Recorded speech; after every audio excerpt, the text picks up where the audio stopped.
저는 결혼한 지 15년이 된 아이 둘 엄마예요. 얼마 전 저희 집에 저랑 나이 차이가 많이 나는 예비 동서가 들어오게 되었어요. 나이 차이가 무려 15살이나 나서 사실은 제 조카뻘이나 다름없지 뭐예요. 결혼 당사자인 도련님이랑 예비 동서의 나이 차이도 7살 정도 되니까 저랑도 차이가 많이 나더라고요. 나이 차가 이렇게 많이 나는 예비 동서라면 서로 대하기 어렵지 않을까 걱정했는데 전혀 그렇지 않았어요. 오히려 예비 동서는 나이가 많은 저한테도 아무런 부담 없이 대했죠. 정확히는 부담이 없는 수준을 넘어서 예의가 없을 정도였어요. 왜냐하면 예비 동서는 오냐오냐 자란 부잣집 따님이나 다름이 없는 성격이었거든요. 처음 우리 집에 인사를 오던 날도 그랬어요. 안녕하세요, 형님. 인사드리러 왔어요. 이제 곧 한 식구가 되겠네요. 앞으로 잘 부탁드려요. 그래요. 반가워요, 예비동서. 앞으로 잘 지내봐요. 오느라 고생 많았어요. 오늘 저녁 먹고 갈 거죠? 예비동서 온다고 해서 저녁 준비해놨어요. 해물탕 해놨는데 먹고 가요. 네? 아, 저녁 먹고 갈 생각을 하기도 했는데 제가 해물탕을 별로 안 좋아해서요. 죄송한데 다음에 와서 먹을게요. 어머, 그렇구나. 해물탕을 안 좋아하는 줄은 몰랐네. 그래요. 사실 예비 시댁에 늦은 오후에 인사를 오면서 저녁 권유가 있을 거라고 생각할 수 있잖아요. 또 처음 온 예비 시댁에서 저녁을 권하면 예의상이라도 받기 마련일 텐데 예비 동서는 그렇지 않았어요. 뒤에 약속이 있는 것도 아닌데 좋아하는 메뉴가 아니라서 안 먹겠다고 초면인데도 말하는 것을 보고 속으로 조금 신기하더라고요. 세대 차이인가 싶었지만 그 나이 때 다른 사람들이 다 그렇지는 않거든요. 제 생각에는 조금 제멋대로였어요. 그래서 나중에 예비 동서에 대해 시댁에 물어보니 병원장 외동딸이라는 것이었어요. 그 말을 듣고 아, 그래서 그렇구나 싶더라고요. 예비 동서는 평범한 이야기를 할 때도 집에서 애지중지를 넘어 오냐오냐 모든 걸 받아준 타입이라는 것을 알 수 있었어요. 병원장의 외동딸이라고 애지중지 키워준 타입인 거죠. 본인이 원하는 대로 무엇이든 할 수 있었던 거예요. 예비동서는 그런 모습을 자주 보이고는 했어요. 혹시 결혼식장은 알아봤니? 다른 건 필요 없고 혹시 시어머니 내가 도와줘야 할 것 있으면 언제든 말해. 네, 어머니. 결혼식장은 예약해뒀어요. 제가 다 알아서 할 수 있으니까 너무 신경 안 쓰셔도 돼요. 그래? 한복 같은 거 맞추려면 내가 잘하는 한복집이 있는데 알려줄게. 말만 해. 에이, 어머니. 요새 누가 한복을 맞춰요. 정장으로 대체하려고 하거든요. 그러니까 걱정 마세요. 전 솔직히 누가 참견하는 거 별로 안 좋아해서요. 제가 알아서 할게요. 예비동서는 이렇게 나이 차가 많이 나는 어른들한테 이야기를 할 때도 거침이 없었어요. 그래서 집에서 어리광을 많이 받아주면서 키워나 보구나 생각을 한 거죠. 제가 그런 생각을 한 것은 또 다른 이유가 있었어요. 저는 아이들을 키우면서 짬을 내 콜센터 계약직으로 일을 하고 있었는데 예비동서는 그 사실을 알더니 저를 좀 우습게 보는 것 같았어요. 아, 형님은 콜센터에서 일하시는구나? 그거 완전 할 일 없는 사람들이 하는 거 아니에요? 돈도 잘 못 벌잖아요. 고생이 많으시네요. 저는 그런 고생 한 적 없는데. 보통 말하는 고귀한 혈통이라 그런가 봐요. 저는 그런 예비동서의 생각이 너무 어려 보여서 한마디 해준 적도 있었어요. 동서, 생각이 너무 낡은 것 같은데? 아니면 너무 어린가? 요새 돈 벌고 사는 일에 구분이 어딨어. 아이를 둘이나 키우고 일하고 돈 벌 수 있으니 좋은 직장인 거야. 아직 어려서 그렇다고 생각할 테니 그런 말 함부로 하지 마. 그러면 예비동서는 앞에서는 알겠다고 했지만 귓등으로도 듣지 않았다는 것을 알 수 있었어요. 그 후로도 예비동서는 태도를 바꾸지 않았거든요. 하루는 예비동서가 예단 선물을 사주겠다고 저랑 시어머니랑 같이 백화점에 간 적이 있었어요. 형님, 어머니, 제가 예단을 하려고 했는데요. 제가 고민해서 고르려니까 머리가 아파서 그냥 다 같이 백화점에 가서 고르면 어떨까 해서요. 그러면 형님이랑 어머니도 원하시는 걸로 고르실 수 있잖아요. 안 그래요? 그래. 다 같이 가서 직접 고르는 경우도 있지. 난 괜찮아. 어머니는 어떠세요? 그래, 우리 예비 며느리가 애써 예단해준다는데 같이 갈 수 있지. 그렇게 하자. 그래서 다 같이 백화점 명품 매장에 갔어요. 명품 매장에 도착하니 예비 동서는 어린애처럼 좋아하더라고요. 그러더니 저한테 이야기를 했어요. 형님, 죄송한데요. 여기 이 매장에 줄 좀 서주실 수 있으세요? 여기는 꼭 한번 봤으면 하는데. 저는 어머니 모시고 다른 매장들 좀 둘러보고 올게요. 그래, 내가 줄 서 있을게. 이따가 와서 교체해 줄 거지? 네, 가급적 그렇게 할게요. 일단 구경 다녀올 테니까 이따 봬요. 시어머니는 저보다 윗 어른이시고 예비 동서가 예단을 결정해야 되니 저도 상황상 알겠다고 대답을 했어요. 그런데 줄이 너무 길더라고요. 1시간 넘게 서 있어야 할 것 같았어요. 그래도 예비 동서가 조금 후에 돌아와서 대신 줄을 서주고 저에게 예단으로 할 것을 둘러보라고 하겠지 싶어서 기다렸어요. 그런데 한참을 기다려도 안 오더라고요.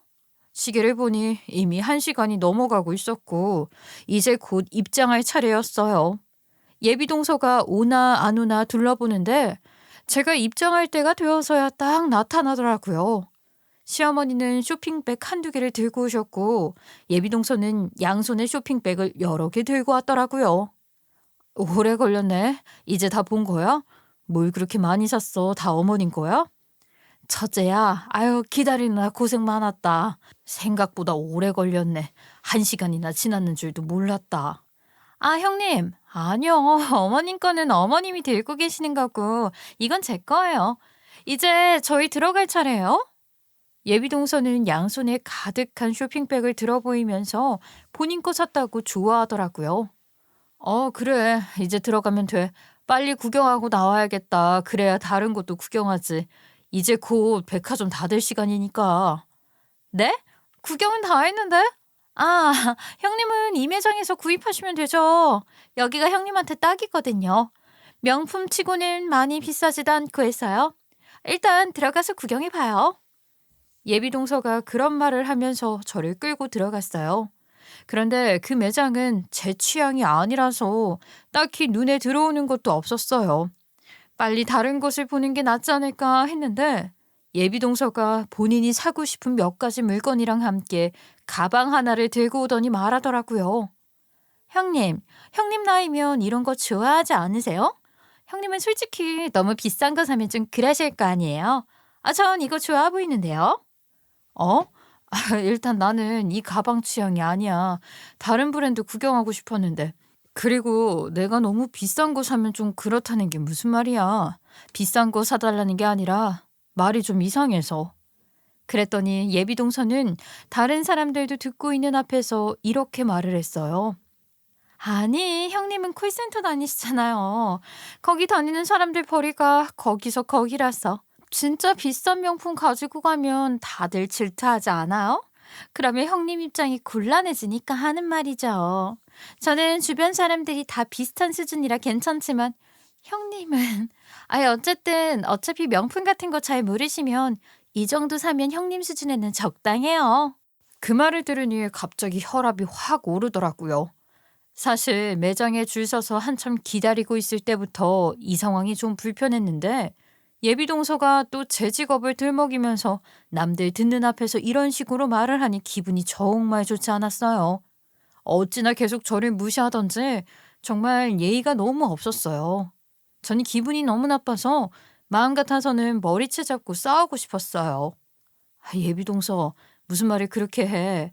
내가 저번에도 말했지. 사람 직업 가지고 그런 식으로 무시하듯 말하는 거 안 좋은 버릇이라고. 예의가 없는 건 알겠는데 이 정도로 예의가 없어?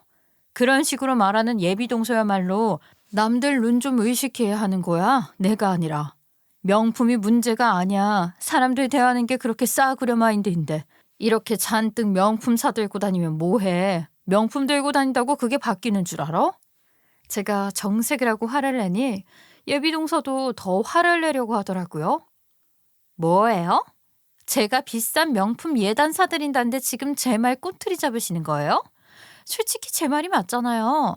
형님이 괜히 욱해서 이러시는 것 같은데요? 그만해라. 뭐 하는 짓이야? 당장 그만하고 나와. 저와 예비동서의 말싸움이 더 격해지려는 사이 시어머니가 호통으로 싸움을 멈추셨어요. 그래서 저희는 그대로 다시 시댁으로 돌아왔지요. 시댁에 돌아와서는 시어머니가 예비동서를 앉혀놓고 혼을 내시더라고요. 둘째, 너는 사람들이 그렇게 많은 앞에서 너보다 한참 나이가 많은 형님한테 못하는 말이 없구나. 이번에는 첫째 말이 맞다. 네가 너무 예의 없게 굴었어. 첫째가 네가 해달라는 대로 줄도 서주고 네 말에 잘 따라주잖냐. 그런데 너는 고작 그것밖에 못해? 그리고 첫째 직업이 뭐가 어때서? 손주들 열심히 키우고 있는 첫째가 너한테 그런 소리 들을 이유는 없다. 앞으로 또 너희 형님한테 직업 가지고 기분 나쁜 소리하고 예의 없게 굴면 그때는 내가 가만 안 둘 줄 알아? 시어머니가 이렇게 따끔하게 혼을 내시자 예비동서는 놀란 표정을 하더니 막 줄줄 짜기 시작하더라고요. 잘못했어요, 어머니. 제가 일부러 그런 건 아니고 정말로 형님 생각해서 이제 다시는 안 그럴게요. 나한테 사과해서 뭐하냐. 너희 형님한테 사과해. 그리고 앞으로 한 가족이 될 사이니까 너는 형님을 공경하고 버릇없게 굴지 마. 알겠냐? 형님, 제가 잘못했어요. 앞으로는 안 그럴게요. 형님 직업 이야기 안 하도록 할게요. 죄송해요. 저는 예비동서의 사과를 일단 받아주었어요. 하지만 그건 예비동서가 반성을 했거나 바뀔 거라고 생각한 건 아니었어요. 사람은 쉽게 바뀌지 않잖아요. 하지만 시어머니가 제 편이 되어서 예비동서를 혼내주신 것이 통쾌하기도 하고 위로가 되기도 해서 받아준 것이었어요. 예비동서의 태도가 바뀔지는 더 두고 봐야 할 일이었죠. 어쨌든 그런 예비동서의 결혼식 날이 어느새 다가왔어요. 그런데 결혼식 날짜가 얼마 안 남았을 때 예비동서가 의외의 부탁을 하는 것이었어요. 형님, 혹시 결혼식 날 형님이 제 가방 순위 해주시면 안 돼요? 따로 부탁할 사람이 없어서요. 원래 진짜 친한 사람한테 부탁하는 거라고 하던데. 저한테 요즘 제일 친한 사람은 형님이거든요. 예비동서가 저에게 가방 순위를 해달라고 부탁을 한 것이었어요. 가방 순위라는 것은 결혼식 당일날 신부의 일일 매니저 같은 것인데요. 핸드폰이나 가방 같은 신부의 소지품을 챙겨주거나 신부 대기실에 있는 약 1시간 동안 신부를 챙겨주는 것이죠. 그래서 보통은 아주 친한 친구나 나이대가 비슷한 친척이 가방 순위를 해주는 경우가 많았어요. 그런데 예비동서는 한참 나이차가 나는 저에게 부탁을 한 것이죠. 뭐? 정말로? 친구한테 부탁하는 게 낫지 않아? 다들 바쁘다고 해서요. 형님 아니면 해줄 사람이 없는데. 예비동서는 저번에 시어머니한테 혼나서 그런지 기가 한꺼풀 꺾여서는 저한테 이렇게 부탁을 하는 것이었어요. 아주 사정사정을 하는 것이었죠. 이미 가방 순위를 해줘서 감사하다고 주는 비용까지 봉투를 해서 들고 온 채로 말이에요. 참 거절하기가 좀 그렇더라고요. 아무래도 예비동서는 친구가 없는 듯 했어요. 그런데 사실 가방순이라는 게 신부의 짐꾼 아니겠어요? 또 저를 허드렛일 시키려 드는 것 같아서 잠시 기분이 좋지 않았지만 예비동서는 정말로 부탁할 사람이 없었는지 제가 거절을 해도 몇 번이나 부탁을 하며 눈물까지 보이더라고요. 형님, 저 진짜 큰일 났어요. 얼마 후면 결혼식인데 가방순이 맡길 사람이 없다니까요. 형님이 안 해주시면 저 드레스 입고 가방 들고 다니게 생겼어요. 예비동서가 이렇게 계속 졸라서 결국엔 저는 결혼식 날 하루 예비동서의 부탁을 들어주기로 했어요. 아유, 알겠어. 내가 도와줄게. 형님이 가방순이 해주는 게 보통 있는 일은 아닌 거 알지? 어머, 정말요, 형님? 감사해요. 당연하죠. 제가 감사 비용도 섭섭치 않게 챙겨왔어요. 그럼 해주신다는 거죠? 정말 감사해요, 형님. 그래서 제가 가방 순위를 하기로 한 예비동서의 결혼식 날이 되었어요. 결혼식장에 가보니 예비동서는 완전 그날의 여왕이 되어서 신이 나 있더라고요. 그런데 조금 이상한 것이 있었어요. 예비동서는 가방 순위를 부탁할 친구가 없다고 했는데 예비 동서에 여러 친구가 와서 인사를 하고 있었어요. 어머, 이게 얼마만이야. 와줘서 고마워. 정말 너무 반갑다. 우리 예전에 대만 여행 같이 갔을 때 이후로 처음 아니야? 그동안 잘 지냈지? 야, 진짜 반갑다. 그래, 네가 결혼을 할 줄 누가 알았겠어? 그렇게 신나게 즐기고 다니더니 이제서야 정착했네. 축하해, 너 정말 예쁘다. 돈 있는 집 아가씨는 이렇게 결혼하는구나. 진짜 화려하다. 정말 정말 축하해. 예비 동서는 친구들한테 둘러싸여 신이 났더라고요. 친구가 없다더니 진짜로 없지는 않아서 좀 의아했지만 결혼식 날이니까 마음껏 신이 나도 되는 날이었어요. 그래서 조용히 예비 동서의 가방을 지키고 앉아 있는데 한참 웃고 떠들던 예비 동서는 저를 보더니 본인 친구들 앞에서 정말로 일꾼 부리듯 부리는 것이었어요. 형님, 이것 좀 들어주세요. 꽃다발 선물이 너무 많잖아요. 그리고 왜 이렇게 굼뜨게 앉아만 계세요? 아, 탈의실 가면 제 액세서리 가방이 있으니까 그것 좀 갖다 주시고요. 예비동서는 저한테 말을 할 때는 아주 싸가지가 없더라고요. 본인이 바쁘니까 신경이 곤두서서 그러는 것 같았어요. 저한테만 그러니까 역시 나를 만만하게 보고 있나 싶더라고요. 저는 좀 기가 찼지만 이미 하겠다고 말한 이상 가방에 다 내려놓고 가버릴 수도 없는 노릇이었고 돈까지 먼저 받았잖아요. 기분이 나빴지만 오늘은 결혼식 날이니 하루만 맞춰주고 나중에 한마디 해야겠다고 생각했어요.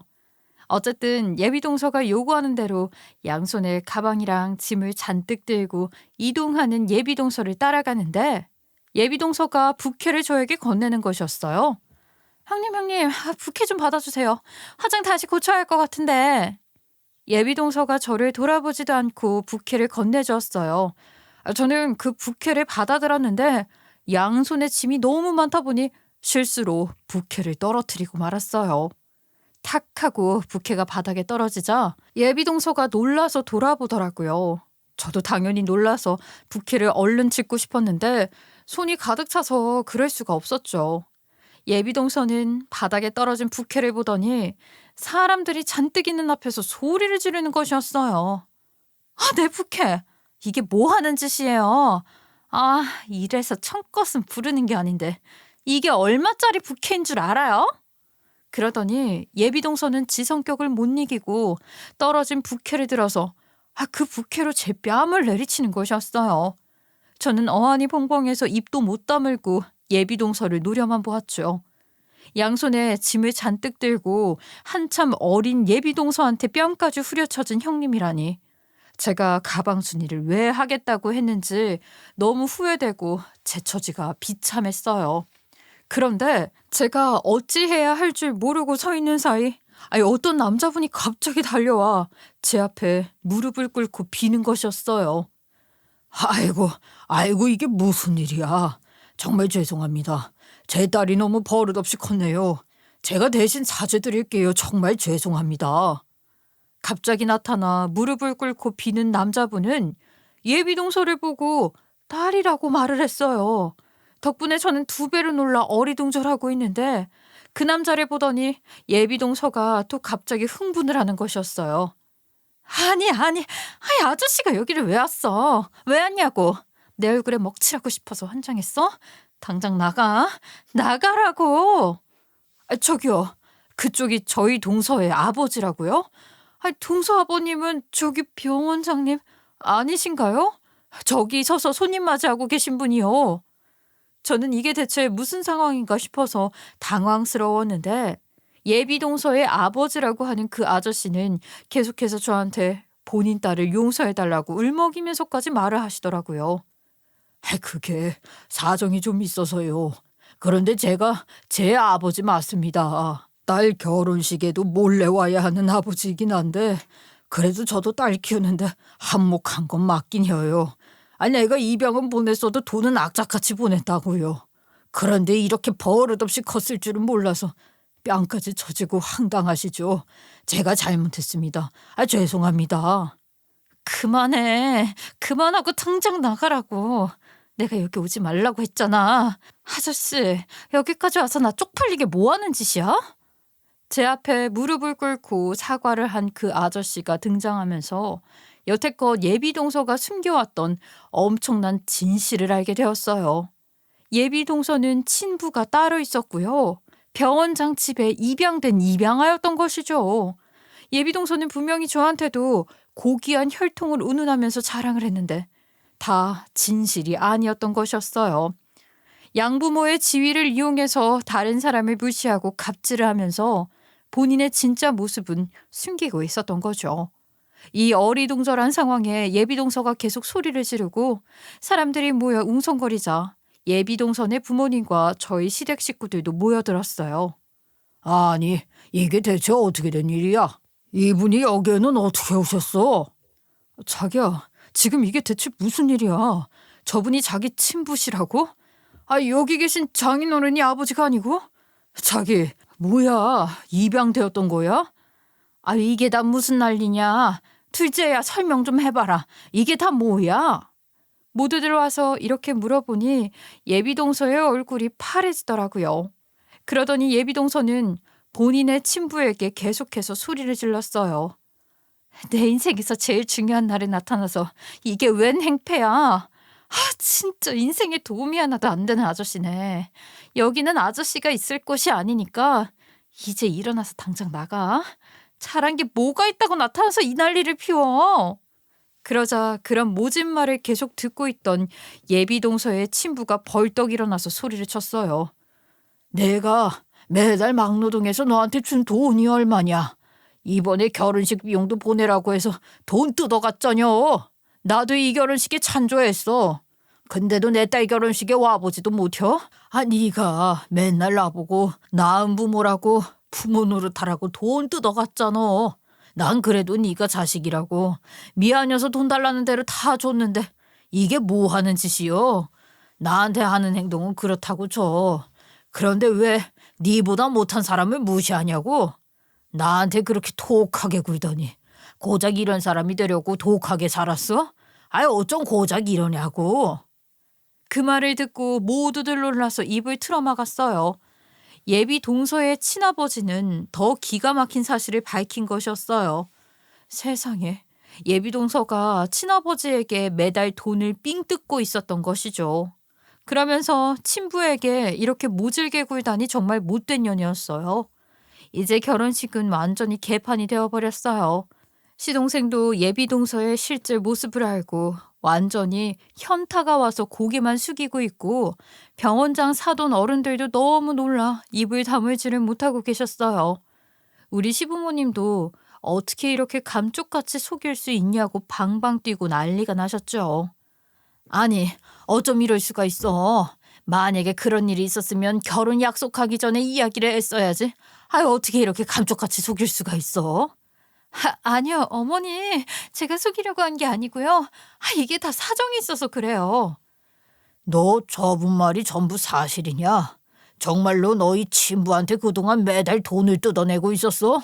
우리가 있는데 너 어쩜 그런 짓을 할 수가 있냐? 정말 배신감 느낀다.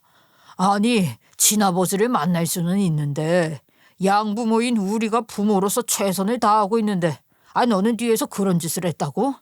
우리가 부모로서 한 노력이 별거 아니게 보였냐? 이건 우리까지 속인 파렴치한 짓이야. 어떻게 이럴 수가 있냐? 정말 기가 찬 일이네. 아빠, 그게 아니고요.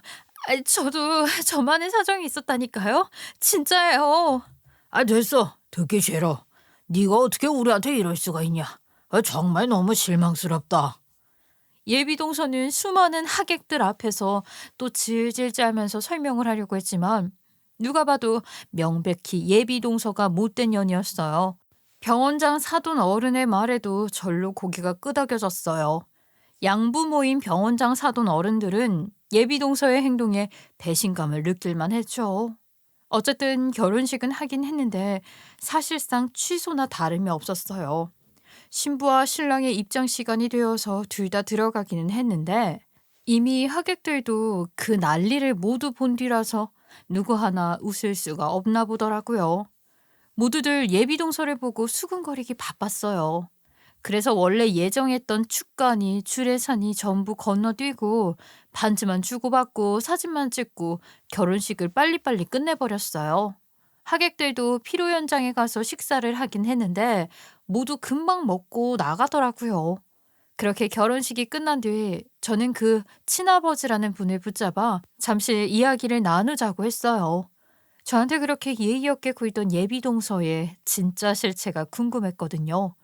또 예비동서에게 당한 그 친아버지가 너무 안 되어 보이기도 했고요.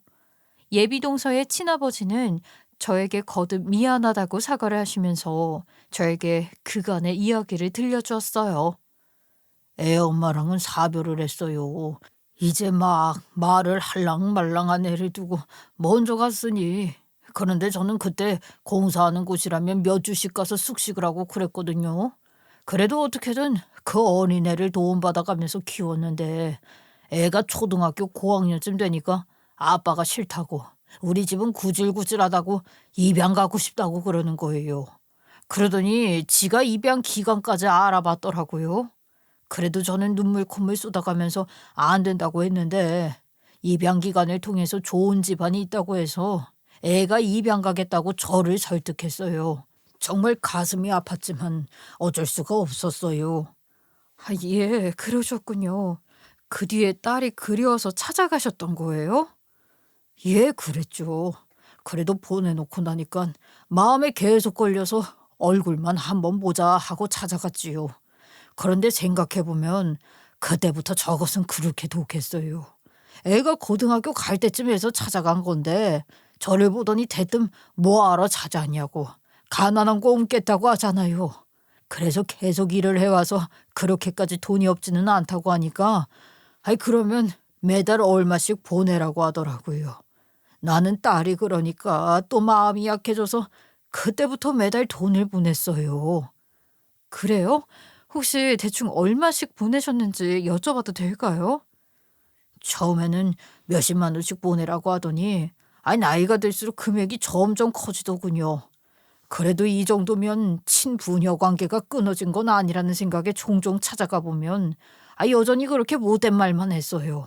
찾아오지 말라고 하면서 돈은 꼬박꼬박 보내라고 하고 내가 입양을 보낸 아빠라 미워서 그런갑다 했는데 다른 사람한테도 이러고 있을 줄은 몰랐죠. 그리고 그쪽 분이 당한 모습을 보니 내 모습을 보는 것 같아서 가만히 있을 수가 없더라고요. 결혼식장에도 오지 말라고 하는 걸 몰래 간 건데 그 못난 모습을 보고 나니까 아득해지더라고요. 결혼식장에는 왜 오지 말라고 한 거예요? 그러고 보니까 아까 결혼식 비용도 냈다고 하시지 않았어요? 제 직업이 공사판 막노동이라 남들 보여주기 부끄러운 정도고 매번 옷도 후줄근하게 입고 다닌다면서 결혼식장에 오면 쪽팔리다고 하더라고요. 그러면서 결혼식 비용은 3천만 원이나 받아갔어요. 그래도 딸이 결혼하는 거 한번 보고 싶어서 잠깐 보는 건 괜찮겠지 하고 왔는데 저도 걔가 결혼식 날 하는 거 보고 완전히 질려버렸어요. 다른 사람한테까지 그렇게 못되게 구는 것도 끔찍했고 인정하기 싫었는데 딸은 저를 그냥 돈 달라고 하면 내놓는 사람 정도로 생각하고 있었어요. 이건 애정이 있는 부녀 관계라고 하기는 어려운 것 같아요. 네, 저도 그렇게 생각해요. 동서가 좀 많이 어리더라고요. 아니, 생각이나 행동이나 전부요. 저도 그날 부케를 후려쳐주고 얼마나 황당하던지. 그런데 저보다 아버님이 더 많이 고생하셨어요. 그날 그런 소리까지 남들 앞에서 들으실 일이 아니었는데 딸이 그런 소리를 하니까 얼마나 마음이 아프셨겠어요. 너무 고생하셨어요. 제가 이렇게 말을 하자 예비동서의 친부는 잠깐 말이 없더니 눈물을 흘리며 말하더라고요. 그래도 이렇게 알아주셔서 감사해요. 그동안 저 혼자 얼마나 속만 태워왔는지 딸이랑 잘 지내고 싶었는데 이제는 안 될 것 같아요. 천년이라지만 인연이 여기까지다 생각하고 각자 갈 길을 가야죠. 저도 입양 보낸 것이 잘한 일이 아니지만 제 딸은 이제 본인이 해결해야 할 숙제가 많은 것 같아요. 어쨌든 이 관계는 정상적인 관계는 아니니 여기까지 하렵니다. 네, 꼭 혈연이 아니더라도 가족다운 관계는 또 찾으실 수 있을 거예요. 예비동서한테는 제가 꼭 한마디 할게요. 고생하셨어요. 힘드시겠지만 마음 잘 추스르세요. 예, 제 긴 이야기 들어주셔서 감사해요. 친부의 이야기를 들어보니 예비동서는 정말 제멋대로 아주 못됐더라고요. 제가 아주 한 소리 해주려고 했는데 그럴 필요가 없을 정도로 일들은 일어났어요. 예비동서는 본인의 양부모에게 파양 소송이 걸린 것이었어요. 병원장 사돈 어른들은 예비동서의 행태에 배신감을 크게 느끼셨는지 지금이라도 파양을 하겠다고 하셨어요. 사실상 파혼이 되다 보니 저희 시댁에 찾아와서 이렇게 말씀을 하시더라고요. 정말 죄송하게 되었습니다. 저희도 이런 일이 일어날 줄은. 첫째로 결혼식 날 무례하게 굴어서 결례를 범한 점을 사과드립니다. 저희도 딸이 그런 짓을 할 줄은 몰랐어요. 사돈 어른은 저에게 깍듯이 사과를 하셨어요. 사실 그 사과는 예비동서가 와서 해야 하는 것이었지만 그래도 사과를 받으니 마음이 조금 낫더라고요. 그리고 사돈 어른은 이어서 말씀하셨어요. 그리고 딸 말인데 저희가 뒤늦게 파양을 하게 되었습니다. 집에 돌아가 생각을 해봤는데 계속 너무 화가 나더라고요. 사실 딸이 입양을 해달라고 해서 저희도 망설이다 입양을 한 거였어요. 그런데 앞에서는 저희에게 받아갈 거 다 받아가면서 뒤에서도 친부에게 돈을 뜯고 있었다니. 그동안 알던 딸이 아니라 끔찍하고 못된 사람으로 보이더라고요. 그렇게 생각하니 앞으로도 딸로 챙길 마음이 좀처럼 들지 않을 것 같아서 파양하게 되었습니다. 어차피 성인이니 알아서 잘 살겠지요. 그러다 보니 저희 집안이랑은 파혼을 한 것이나 다름이 없게 되어서 인사를 드리러 왔어요. 죄송합니다. 그리고 그동안 감사했습니다. 저희 시부모님들도 그 인사를 받아들였어요. 사실 어떻게 하겠어요. 결혼이 엎질러지고 양부모들이 딸을 파혼한다고 하니 이제는 우리 집안과 관계가 없는 분들이 되는 것이었죠. 두 분이 돌아가신 뒤 저는 걱정스러워서 시어머니와 이야기를 나누었어요. 파양이라니. 예비동서가 가만히 안 있을 텐데 말이에요. 분명히 난리를 칠 텐데. 그러고 보니 어머니는 예비동서를 더 이상은 받아줄 마음이 없으신 거죠. 파양이 되면 저희 시동생을 찾아올 수도 있겠다 싶어서요. 아유, 예비동서라는 말조차도 하지 말아라. 애가 당돌하다고 생각은 했는데 당돌한 게 아니라 발칙한 거였네. 결혼식 당일에라도 알게 되어서 차라리 다행인 것 같다. 결혼해서 살게 되었으면 어쩔 뻔했냐. 그런데 예비동서는 예상대로 파양이 되고 나자 우리 시댁으로 바로 쫓아왔어요. 아유, 어쩜 그렇게 예상대로인지 모르겠어요. 시댁에 와서 시동생을 붙잡고 늘어진 예비동서는 이렇게 말을 하더라고요. 자기야, 나 파양되었다는 소식 들었지? 나 이제 정말로 자기밖에 없어. 우리 결혼식 하다가 이렇게 된 거잖아. 그러니까 자기가 나 좀 책임져 줘. 그래도 결혼하려던 사이잖아. 잠깐만. 너 여기가 어디라고 와서 우리 아들 붙잡고 늘어지려고 그러니? 내가 눈 똑바로 뜨고 있는 거 안 보여? 시어머니가 예비동서를 보고 눈에 불을 켰지만 시동생이 시어머니에게 부탁을 해서 둘이서 이야기하겠다고 하더라고요. 그래서 둘이서 이야기하게 두고 저희는 부엌 식탁에 앉아서 이야기를 들었죠. 정말 미안해. 나도 너랑 결혼하고 싶었는데 그날 너무 많은 걸 알게 되니까 솔직히 지금은 좀 망설여지거든. 나도 생각을 좀 해볼게. 우리 사랑하는 사이 아니었어? 나를 사랑했던 사람이 어떻게 이렇게 한 번에 변할 수가 있어? 우리 사랑했잖아. 아니야? 그건 맞는데 그래도 내가 몰랐던 사실들이 너무 많고 나도 조금은 생각 정리를 해야 할 것 같아서. 시동생이 이렇게 계속 돌려 말하자 예비동서는 갑자기 눈물을 쏟으면서 혼자 난리를 치더라고요. 그게 무슨 말이야. 너는 나를 계속 책임져 줘야지. 나를 사랑했던 사람이 어떻게 이렇게 한 번에 변할 수가 있어.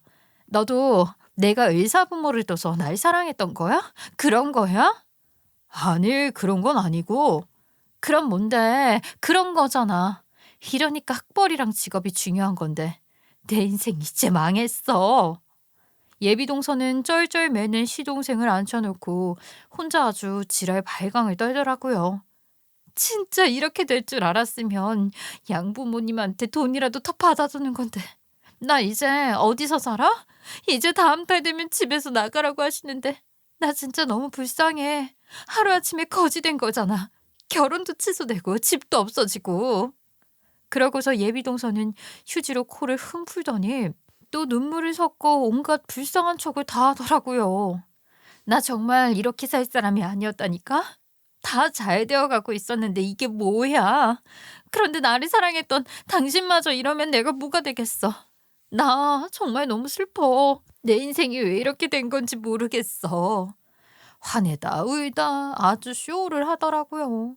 우리 시댁 식구들은 동서가 될 뻔했던 그 여자의 모노드라마를 보는 줄 알았잖아요. 혼자 어찌나 난리던지. 아유, 아무리 그래 봐야 우리가 받아주나? 안 그래요, 어머니? 그래, 어림도 없지. 저렇게 못된 걸 내가 미쳤다고 받아주겠니? 하지만 반전이 있었어요.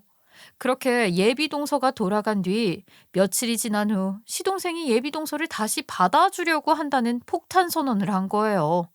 엄마, 마음에 들어 하지 않으실 거 알지만 저 지 다시 받아주려고요. 뭐? 아, 너 지금 뭐라고 한 거야? 걔를 다시 받아준다고? 도련님, 그게 무슨 말씀이세요? 다시 받아준다니요. 그 여자를요?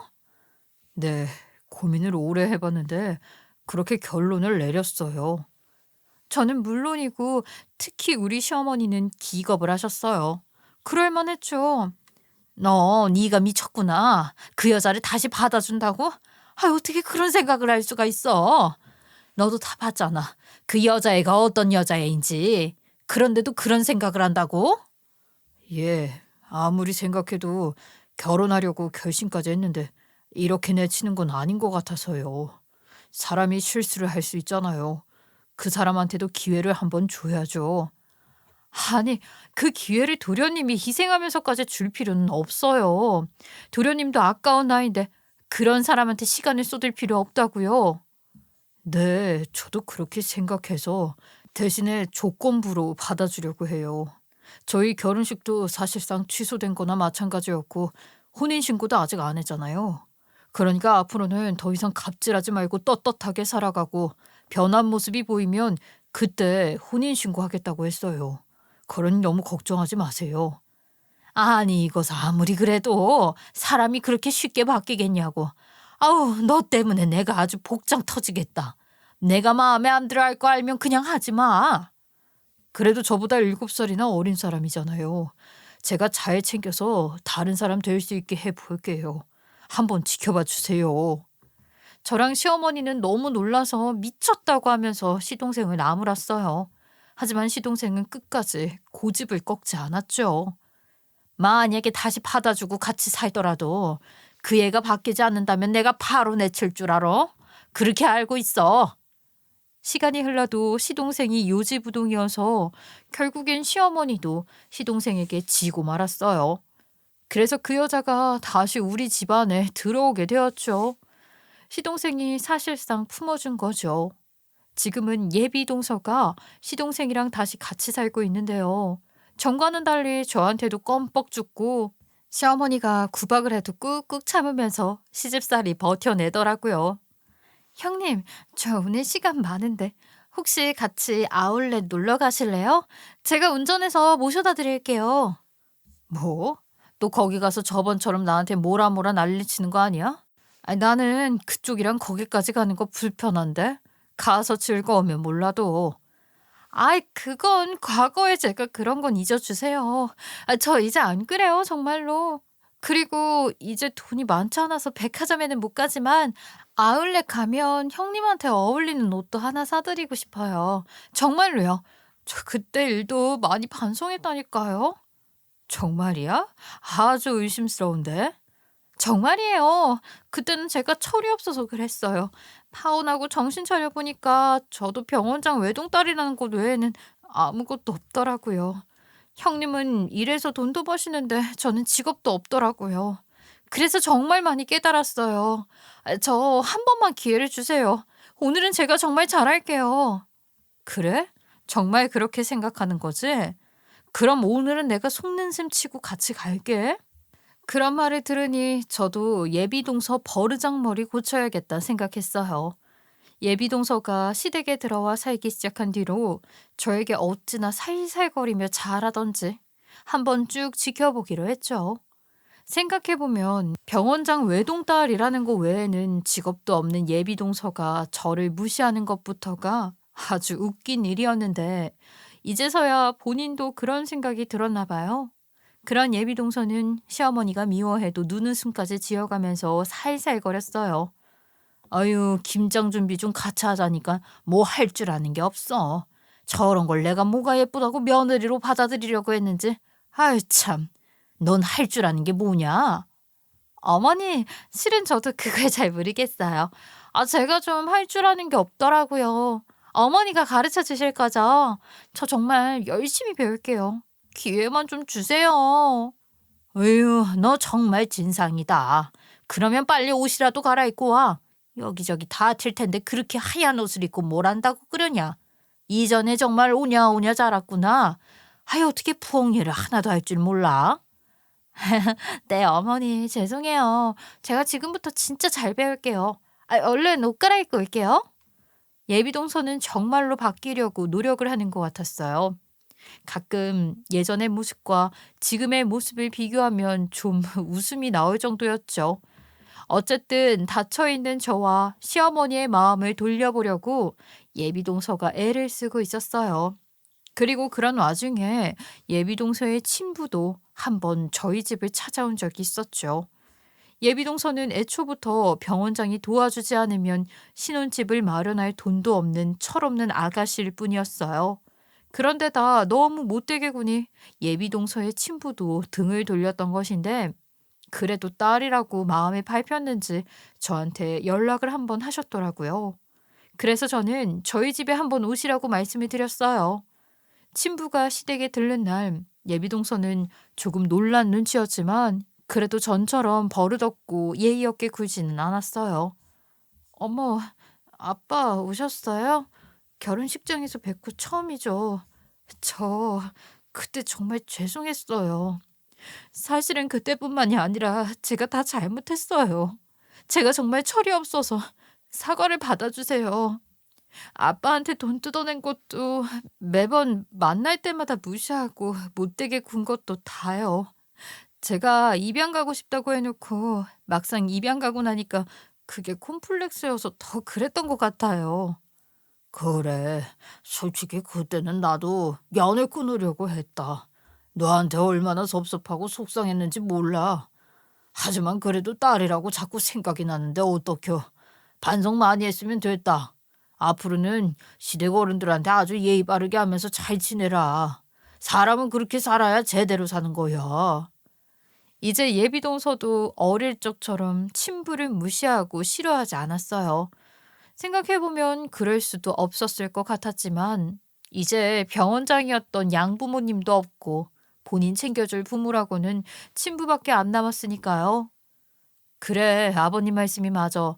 그리고 아버님한테도 잘하도록 해. 동서가 아무리 못나게 굴어도 자식이라고 품어줄 사람은 아버님밖에 없어. 부모 자식 간 천륜을 그렇게 쉽게 생각하면 안 돼. 네, 형님. 그렇게 할게요. 저도 이제 새로운 사람이 되었다는 생각으로 전이랑 다르게 살려고요. 아버지한테도 잘할게요. 그래서 예비동서의 친부도 가끔씩 들러 서로 안부를 묻고 얼굴을 보고 가고는 해요. 저 또한 결혼식장에서 뺨쳐졌던 때와 달리 요새는 예비동서에게 아주 대우받는 생활을 하고 있지만 아직은 100%다 믿고 있지는 않아요. 그걸 항상 얘기하고 있기도 하고요. 그럼에도 불구하고 예비동서는 제 말을 잘 듣고 있긴 해요. 그리고 예비동서는 시동생에게 아직은 혼인신고를 받지는 못했어요. 시동생이 저한테 귀뜸을 하기로는 몇 년이 지나 확실히 사람이 바뀌었다 싶었을 때 혼인신고를 하려고 한다고 말하더라고요. 이미 식구로 받아들이게 되었으니 예전의 한지 때문에 아직 예비동서가 예뻐 보이지는 않지만 잘 지내봐야겠지요. 이제부터 저도 아직 철없는 예비 동서를 잘 가르쳐서 형님다운 모습을 보여주며 잘 지내보려고 해요. 제 이야기는 여기까지입니다. 앞으로 못난 예비 동서를 사람 만들려면 어떻게 하는 게 좋을지 많은 의견, 댓글 보내주시면 감사하겠습니다. 저보다 지혜로운 여러분들의 의견 잘 수용해서 저도 예비 동서에게 써먹어 봐야겠어요. 저의 기가 찬 이야기 들어주셔서 감사하고요. 연말연시 가족들과 함께 따뜻한 날들 되시길 바라겠습니다.